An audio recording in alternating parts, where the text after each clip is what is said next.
Here to talk about the fifth installment of a five-book series, Aru Shah and the Nectar of Immortality, is Roshani Chokshi. Good morning, Roshani. How are you? Good morning. I'm doing well. Thanks so much for having me.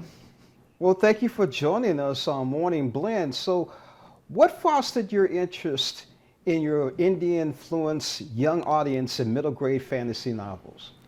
Well, honestly, I would have to say my family. I come from a mixed race background. My father is from India, my mother is from the Philippines, and the way that my family encouraged these cultural bridges was through mythology and folklore and the exposure to stories all around the world, which ultimately celebrated that no matter where these stories are coming from, there's something there to relate with and to find inspiration and kinship with.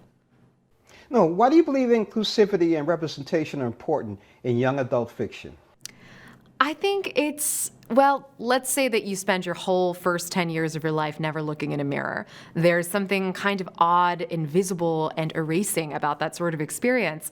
And, when I was growing up, I very much wanted to be able to see myself reflected in literature and mainstream media. And there used to be this idea that children were only interested if the characters looked like them, and therefore there really wasn't much space for a diverse representation or for different kinds of stories. And yet I gave this example earlier. Like, I loved Watership Down, and I look nothing like a rabbit, I hope. And so there's still something to be said there about the universality of storytelling. Wow, that almost sounds like the 60s and the 50s back in the day.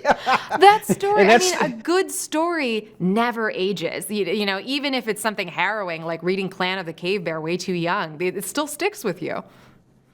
Yes, it does. Now, what lessons should be learned from Aru Shah's adventures in the series? I would say, and this is something that really resonated with me at a young age, there's so much nuance to the characters in Hindu mythology. The villains are capable of doing really good things. They can be very pious and have a heart of gold, and the heroes can make a lot of mistakes. And I think that lesson of nuance is so important now more than ever when we're in a time where we seem to be wanting to have decision making about, are you on the right side of history or not? And I think we need to be able to share with young readers that nuance is a good thing and that we learn compassion and empathy through stories. Now, will we see any of your work on the big screen? I really hope so. There are certainly some things in the works, but of course can't really share anything yet, but fingers crossed.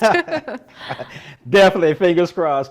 Now, Roshani, what is it about writing fantasy? Why does it appeal to you so much? I think it appeals to me so much because you can tell the truth 1,000 different ways through fantasy. You can abstract a setting, you can think about a different kind of question, and fantasy sort of untethers you from the rest of the world. You don't have to answer to real life history. You don't have to answer to time moving chronologically. You can play with it as much or as little as you want to. We've been here today with Roshani Chokshi talking about Aru Shah and the Nectar of Immortality, which is the fifth and final book. Is that right? That is. I'm done. I am done.